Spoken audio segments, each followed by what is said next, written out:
اپنی زیادتیوں، اپنی ناانصافیوں کے ذریعے لوگوں کو مشتعل کیا ہے۔ اختر مینگل کا کہنا ہے کہ بلوچستان میں 3 ادوار میں عسکری مزاحمت ہوئی ہے۔ ایک فوجی عامر ایوب خان کے دور میں جب عام معافی کا اعلان کیا گیا اور جو لوگ پہاڑوں پر تھے ان لوگوں نے مرکزی سیاست میں حصہ لے کر 1970 کے انتخابات میں حصہ لیا اور کامیابی حاصل کی، جس کی بدولت بلوچستان کی پہلی حکومت تشکیل دی گئی۔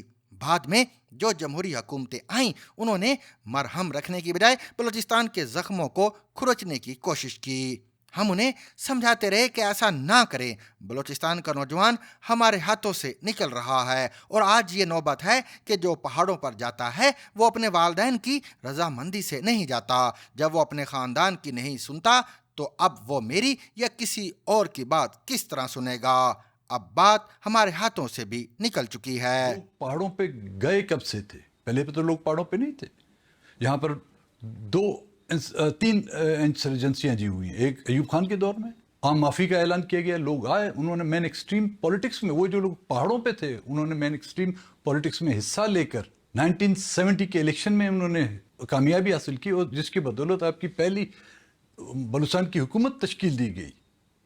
باقی جو جمہوری پولیٹیکل گورنمنٹیں آئی ہیں انہوں نے مرہم رکھنے کی بجائے انہوں نے ہمیشہ بلوچستان کے وہ زخم میں ان کو کھرچنے کی کوشش کی، اور ہم ان کو سمجھاتے گئے کہ نہ کریں، کہ بلوچستان کا نوجوان اب ہمارے ہاتھوں سے نکل رہا ہے۔ اور آج نوبت یہ آئی ہے کہ اب بلوچستان کا نوجوان، وہ نوجوان جو پہاڑوں پہ جاتا ہے، وہ اپنی ماں باپ کی رضا مندی سے نہیں جاتا، وہ اپنے خاندان کو ناراض کر کر جب پہاڑوں پہ جاتا ہے تو اب وہ میری بات کہاں سنے گا یا کسی اور پولیٹیکل شخص کی بات کس طرح سنے گا؟ پاکستان پر تو بات ہو گئی، اب ہم چلتے ہیں پاکستان کے پڑوس چین کی طرف، جہاں سے خبر ہے کہ گزشتہ 2 دہائیوں میں چین نے افریقہ کے ساتھ اپنی تجارت کو بہت بڑے پیمانے پر بڑھایا ہے اور پورے بر اعظم میں سڑکوں، ریلوے اور بندرگاہوں کی تعمیر پر اربوں ڈالر کی سرمایہ کاری کی ہے۔ یہ ساری سرمایہ کاری فورم برائے چین افریقہ تعاون یعنی FOCAC کے ذریعے کی گئی ہے، جس کا اجلاس ہر 3 سال بعد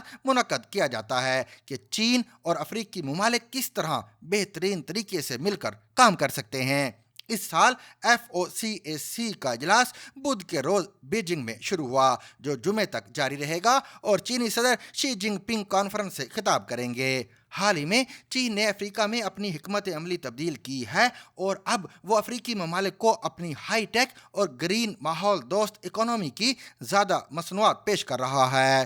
پچھلے 20 برس میں چین افریقہ کا نہ صرف سب سے بڑا تجارتی شراکت دار بن کر ابھرا ہے بلکہ افریقی ممالک میں سرمایہ کاری کرنے والا اور انہیں سب سے زیادہ قرض دینے والا ملک بھی بن گیا ہے۔ سن 2022 میں چین نے افریقی ممالک کے ساتھ 250 ارب ڈالر سے زیادہ کی تجارت کی ہے۔ اس دوران چین نے افریقہ سے زیادہ تر تیل اور معدنیات جیسے خام مال درآمد کیے، جبکہ اس کی برآمدات میں زیادہ تر تیار شدہ مصنوعات شامل تھیں۔ چین نے 2022 میں افریقی معیشتوں میں 5 ارب ڈالر کی سرمایہ کاری کی ہے۔ بنیادی طور پر اس سرمایہ کاری کا مرکز ٹرانسپورٹ اور توانائی کے منصوبے اور نئی کانیں شامل ہیں۔ بدلے میں چینی کمپنیوں نے ان منصوبوں سے 2022 میں تقریباً 40 ارب ڈالر کمائے۔ ورلڈ اکنامک فورم کے مطابق افریقہ میں اب 3000 چینی کاروبار ہیں۔ چین کی سرمایہ کاری کی جانکاری تو آپ نے لے لی، اب ذرا جرمنی کی خبر بھی لے لیں۔ جرمنی کی پولیس نے ڈینیالا کلیت نامی خاتون کو ان کے اپارٹمنٹ سے نہ صرف گرفتار کیا ہے بلکہ اس سے لاکھوں یورو کیش اور 5 ہتھیار بھی قبضے میں لیے ہیں۔ ان ہتھیاروں میں کلاشنکوف اور راکٹ لانچر بھی شامل ہیں۔ ڈینیالا 65 برس کی ہیں اور وہ گزشتہ 30 برس سے مفرور تھیں۔ وہ پولیس کو بائیں بازو سے تعلق رکھنے والے ایک عسکریت پسند گروہ ریڈ آرمی فیکشن RAF کے جرائم کے سلسلے میں مطلوب تھیں۔ یہ گروہ 1970 اور 1990 کی دہائی میں فعال تھی۔ یہ گروپ اپنے سیاسی عزائم کی تکمیل کے لیے اہم کاروباری اور صنعتی شعبے کی سینئر شخصیات کو اغوا یا قتل کر دیتا تھا۔ ایک نسل کے گزر جانے کے باوجود جرمنی میں اس گروہ کی طرف سے کیے جانے والے جرائم کو کوئی بھلا نہیں سکا۔ برلن میں ایک پوڈ کاسٹ ٹیم نے چہرے کی شناخت کے آلے کا استعمال کرتے ہوئے ڈینیالا کو تلاش کرنے کی کوشش کی۔ یہ پوڈ کاسٹ کرسمس سے کچھ روز قبل یعنی ڈینیالا کی گرفتاری سے چند ہفتے پہلے نشر ہوا تھا. تاہم پولیس اس کی تردید کرتی ہے اور اس کا کہنا ہے کہ اسے ایک شہری سے اس متعلق ابتدائی معلومات ملی تھیں. گوٹنگن یونیورسٹی میں سیاسی تشدد کی تاریخ کے ماہر پیٹرا کا کہنا ہے کہ RAF جرمن عوام خاص طور پر مغربی جرمنی میں رہنے والوں کے ذہنوں پر نقش ہے. اس سال کے آخر میں جرمن ٹیلی ویژن ڈوئچے بینک کے سربراہ الفریڈ کے بارے میں 4 حصوں پر مشتمل ایک نیا ڈرامہ نشر کرے گا جنہیں سن 1989 میں دیوار برلن کے افتتاح کے فوراً بعد قتل کر دیا گیا تھا.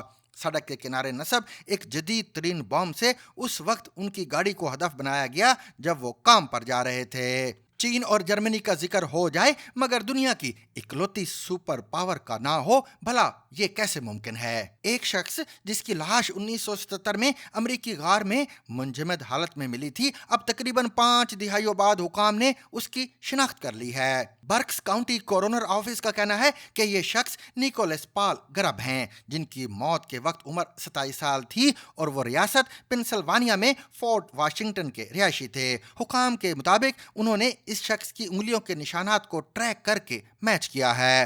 گرب کو ان کے خاندان والے نکی کے نام سے جانتے تھے. انہوں نے پنسلوانیا نیشنل گارڈ میں خدمات انجام دی تھیں. ان کی لاش البانی شہر میں پنیکل کے قریب ایک غار میں منجمد حالت میں ملی تھی. یہ علاقہ فلاڈیلفیا کے شمال مغرب میں 75 میل کی دوری پر واقع ہے اور ہائیکنگ کے لیے مشہور ہے. پوسٹ مارٹم سے معلوم ہوا تھا کہ موت منشیات کی زیادہ مقدار لینے سے ہوئی تھی. پولیس نے ان کی ہلاکت کے حوالے سے کسی اور امکان کو رد کیا تھا. This case, like so many cold cases, posed significant challenges. The passage of time often erases the traces that can lead us to the truth. Yet this identification is a testament to the advances in forensic science and the unwavering commitment of the professionals involved. It was the diligent work of Trooper Ian Keck from the Pennsylvania State Police, Troop L, Reading Barracks, who found the original fingerprint cards for the decedent and submitted them to NamUs, the National Missing and Unidentified Persons System. حالیہ برسوں میں انسانی جنسی شناخت کے بارے میں بہت سی نئی چیزیں دریافت ہوئی ہیں. تاہم ایک حالیہ تحقیق میں ایک نئی جنسی کشش سامنے آئی جسے سمبایو سیکسول کا نام دیا گیا ہے. اس تحقیق کے مطابق کوئی شخص 2 یا 2 سے زیادہ لوگوں کے لیے ایک خاص قسم کی کشش رکھ سکتا ہے جسے سمبایو سیکسول کشش کا نام دیا گیا ہے. اس رجحان میں آپ کسی شخص کے بجائے کسی جوڑے کی محبت اور ان کی ہم آہنگی سے متاثر ہوتے ہیں. تاہم یہ ہم جنس پرستی سے مختلف ہے. لغت کے حساب سے سمبایوسس کا مطلب ہوتا ہے ایک ساتھ اگنا یا ایک ساتھ پھلنا پھولنا. اس طرح دیکھا جائے تو سمبایو سیکسول شخص محبت کے اس پورے ماحول سے متاثر ہوتا ہے. امریکہ میں کیلیفورنیا کے انسٹیٹیوٹ آف انٹیگرل اسٹڈیز کے شعبہ انسانی جنسیات کی سیلی جانسٹن کا یہ تحقیقی مقالہ حال ہی میں سپرنگر جرنل نے شائع کیا ہے. اس تحقیقی مکالمے کی اشاعت کے بعد انٹرنیٹ پر سمبایو سیکسول کے کشش کے بارے میں بحث شروع ہو چکی ہے اور سمبایو سیکسول کشش کی اصطلاح کے معنی و مفہوم کو اس وقت انٹرنیٹ پر بہت زیادہ سرچ کیا جا رہا ہے. تحقیق سے یہ بات سامنے آئی ہے کہ بہت سے لوگ اس قسم کی کشش کا تجربہ رکھتے ہیں اور صنفی شناخت کے حوالے سے جاری تحقیق میں جو نتائج آئے وہ غیر معمولی اہمیت کے حامل تھے. لیکن یہ کشش دراصل ہے کیا؟ اس تحقیق کے ذریعے کچھ سوالات کے جوابات تلاش کرنے کی کوشش کی گئی ہے، جیسا کہ اس میں جذباتی یا دیگر سطحوں پر کیا تبدیلیاں محسوس کی جاتی ہیں. اور اب آخر میں کچھ کرکٹ پر بھی بات ہو ہی جائے. یہ مارچ 2022 کی بات ہے جب آسٹریلیا کی ٹیم نے پاکستان کو کراچی ٹیسٹ کے چوتھے روز 506 رنز کا غیر معمولی ہدف دیا تھا اور پاکستان کے 21 رنز پر 2 کھلاڑی پویلین لوٹ چکے تھے. کریز پر بابر اعظم اور عبداللہ شفیق موجود تھے اور پہلی اننگز میں صرف 148 پر آؤٹ ہونے والی پاکستان ٹیم کو شکست سامنے دکھائی دے رہی تھی. تاہم یہ وہ وقت تھا جب بابر اعظم کے کریز پر آتے ہی پاکستانی مداح اطمینان کا سانس لیتے تھے اور ان کے کمال تسلسل کے باعث ان سے ایک اور بڑی اننگز کی توقع کرنے لگتے تھے. یہاں بابر اعظم نے عبداللہ شفیق کے ساتھ مل کر پہلے 228 رنز کی شراکت جوڑی اور پھر محمد رضوان کے ساتھ مل کر ایک سینچری کی شراکت قائم کی۔ انہوں نے اس اننگز میں 425 گیندوں پر 196 رنز بنائے اور پاکستان کو یقینی شکست سے ایک ایسے مقام پر لا کھڑا کیا جہاں پاکستان جیت کے بارے میں بھی سوچنے لگا تھا۔ تاہم بابر کی وکٹ گرنے کے بعد یہ میچ ڈرا پر ختم ہوا۔ ایمیزون پرائم پر ڈاکیومنٹری دی ٹیسٹ میں آسٹریلوی کھلاڑیوں نے بابر اعظم کی اس اننگز کو بہت سراہا تھا۔ آف سپنر نیتھن لائن نے کہا تھا کہ بابر اعظم دنیا کے بہترین 3 یا 4 بلے بازوں میں سے ایک ہیں۔ بابر اس اننگز کے بعد ٹیسٹ کرکٹ میں بلے بازوں کی رینکنگ میں ٹاپ 5 جبکہ باقی وائٹ بال فارمیٹس میں نمبر 1 تھے۔ اس سال ٹیسٹ میچوں میں مزید بہترین کارکردگیوں کے بعد وہ سال کے اختتام تک ٹیسٹ رینکنگ میں دوسرے نمبر پر آ چکے تھے۔ لیکن پھر سب کچھ بدل گیا۔ 26 دسمبر 2022 کے بعد سے Babar Azam one day cricket میں تاحال کوئی نصف سنچری بھی بنانے میں ناکام رہے ہیں اور بیٹنگ فارم میں گراوٹ کی ایسی ہی صورتحال باقی فارمیٹس میں بھی دیکھنے کو ملتی ہیں۔ دنیا کرکٹ کے ٹاپ 5 بلے بازوں میں سے ایک سمجھے جانے والے بابر اعظم کو اچانک ایسا کیا ہوا کہ اب وہ ٹیسٹ میچوں میں گزشتہ 16 اننگ سے نصف سنچری بھی بنانے میں ناکام دکھائی دے رہے ہیں اور بنگلہ دیش کے خلاف ٹیسٹ سیریز میں تو وہ 4 اننگز میں صرف 64 رنز ہی بنا پائے ہیں۔ اب ICC کی جانب سے جاری کردہ تازہ ترین رینکنگ کے مطابق بابر اعظم ٹاپ 10 بلے بازوں کی فہرست سے بھی باہر ہو گئے ہیں اور اس وقت ICC کی تازہ ترین ٹیسٹ بیٹرز رینکنگ میں 12ویں نمبر پر ہیں۔ یہ گزشتہ 5 برسوں میں پہلا موقع ہے جب بابر اعظم ٹاپ 10 بلے بازوں کی فہرست میں جگہ نہیں بنا پائے۔ بابر اعظم کی بیٹنگ فارم میں یہ تنزلی پاکستان کی تمام ہی فارمیٹس میں بدترین پرفارمنس کے درمیان دیکھنے کو ملی ہے۔ پاکستان نے ہوم گراؤنڈ پر کھیلے گئے گزشتہ 10 میچوں میں کامیابی حاصل نہیں کی ہے۔ ون ڈے فارمیٹ میں سن 2023 میں ایشیا کپ اور ورلڈ کپ میں پاکستان کو پہلے ہی راؤنڈ میں باہر ہونا پڑا تھا اور افغانستان سے شکست کا سامنا بھی کرنا پڑا تھا۔ سن 2024 میں پاکستان کو T20 فارمیٹ میں پے در پے شکستوں کا سامنا کرنا پڑا اور اس دوران پاکستان کو آئرلینڈ اور امریکہ سے بھی شکست کھانی پڑی تھی۔ اس سب کے درمیان بابر اعظم کی فارم میں گراوٹ کی وجہ کیا رہی ہے؟ اس سوال کا جواب گراؤنڈ اور گراؤنڈ سے باہر انہیں درپیش مسائل سے جڑا ہوا ہے۔ Rediscover the trusted voice of news with Zigzag Broadcast Company's revival of BBC Sarabeen. ZBC Serbia.